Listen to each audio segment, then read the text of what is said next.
Hola, ¿qué más? Yo soy Cody.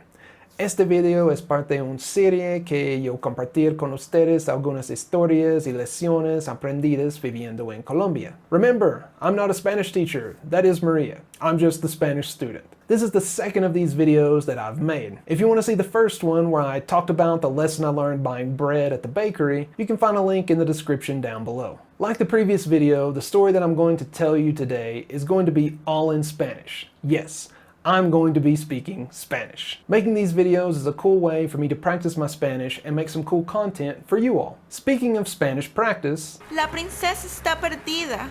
I want to tell you about this awesome game called Pedro's Adventures in Spanish from Rocket Boy Games. They contacted me and sent me a free copy to play, and I have to say that I absolutely loved this game. The game is all in Spanish. There are Spanish subtitles that can be turned on and off, but there are no in-game translation, so everything is entirely in Spanish. In the game, you are Pedro, and you have to rescue the princess from an evil wizard. You'll take Pedro across the kingdom solving puzzles and completing quests in order to rescue the princess. There are no quizzes or anything like that. It's just a fun, challenging game all in Spanish that lets you throw yourself into the language and have fun. For me, I had a blast. I love video games, and this one was a lot of fun to play, and it's really well done. From the pixel art to all the Spanish voice performances. ¡Hay muchos seres peligrosos por aquí! No puedes pasar. ¿Por qué yo no tengo un reflejo? ¿Quieres pelear? Yo soy un viajero. I've never really seen a game like this made for Spanish learners, and I loved playing it. One thing to mention is right now it is only available for Windows. If you're interested, check out the link in the description down below.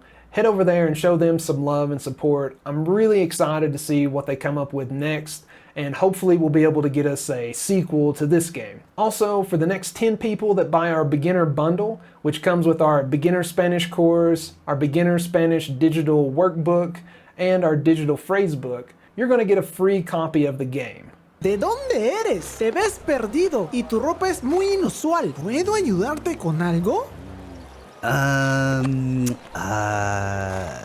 ¿Sí? Alright, now before we get to the story that I'm going to tell you in Spanish, just know that I made a script and I looked up words, I worked on my pronunciation for this part of the video. Like I said at the beginning, this is a Spanish practice for me. I don't want anyone who is learning to watch this and compare themselves to me or feel down about their Spanish. So this story is going to be about red velvet cake. I hope you like it. Mucha gente conoce Colombia por su café. Pues, claro, han estado exportando café por casi 200 años. Como casi todo ese café se exporta, realmente no se vio mucha cultura cafetera aquí en Colombia antes. Un buen café era caro y la mayoría de la gente prefería un café instantáneo barato. Cuando vivía aquí hace años, no encontramos granos de café enteros o mucha variedad de café en las tiendas. Además, no había muchas cafeterías aquí, aparte de las dos grandes empresas cafeteras, Juan Valdez y Oma. Ahora las cosas han cambiado mucho.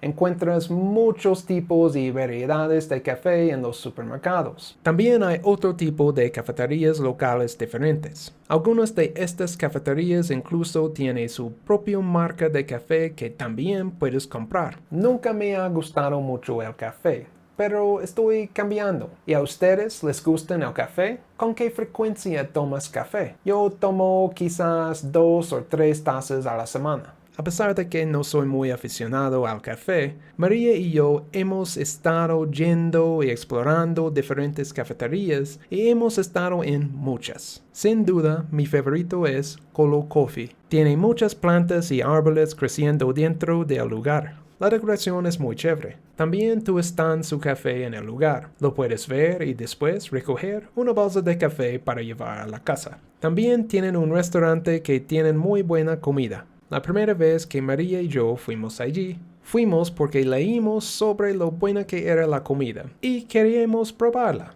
Pedimos nuestra comida y fue increíble. Luego decidimos que queríamos pedir un café y nos preguntaron si queríamos un postre para acompañarlo. Si has estado viendo nuestros videos, sabes que no voy a dejar pasar el postre. Entonces, mirando el menú, algo me llamó la atención. Escrito en inglés, en la sección de postres, Red Velvet Cake. Por cierto, aquí es muy común ver cosas escritas en inglés en restaurantes y lugares que quieren lucir elegantes. Por lo general, vas a ver esto en los nombres de las empresas, los platos de los restaurantes o las decoraciones dentro de los restaurantes. Entonces, es posible que si un lugar quiere dar esta impresión, tendrá ciertas cosas en inglés súper común. Entonces, después de que María ordenó su comida, era mi turno. Le digo al señor que me dé una porción de Red Velvet Cake, por favor. Me mira súper confundido. Creo que no es una gran cosa. Probablemente no me escuchó. Así que lo digo de nuevo. Por favor, dame una porción de Red Velvet Cake. Nada. Todavía no tiene idea de qué diablos estoy tratando de pedir. Miró a María y ella le dice al chico lo mismo, pero con una diferencia clave. Deme una porción de Red Velvet Cake, por favor. Ella pronunció Red Velvet Cake con pronunciación en español. Al instante el hombre comprendió y se fue a completar nuestro pedido. So even though this was written in English, hearing the words pronounced in English, no one knew what the heck I wanted. Had I just said the words with a Spanish pronunciation, they would have understood. I tested this at a later date when I ordered the cake again, but with Spanish pronunciation. And what do you know? I was understood. So just something to keep in mind if you find yourself in a place with something in your native language on the menu. You might have to say it with a Spanish pronunciation in order for someone to understand what you are really wanting. That's it for this video. I hope you liked it. Don't forget to subscribe and like the video. Also, make sure to check out Pedro's Adventures in Spanish and show them some support. Don't forget, the first 10 people to buy our beginner Spanish bundle will get the game for free. Links to everything are in the description down below. One last thing that I wanted to say since you made it this far in the video is thanks. Thanks for watching our videos, commenting, subscribing, and buying our Spanish courses. There are so many resources out there to learn Spanish, and you chose us to help you with that. We're not a big company, a team of language experts with top-notch technology. We're just a language teacher from Colombia and a video editor from the States that's trying to learn Spanish, doing our best to make good content so that you can learn what you need to use in real life. So honestly, thanks. Without you, none of this would be possible. So that's it for this video. I'll see you in the next one. Ciao.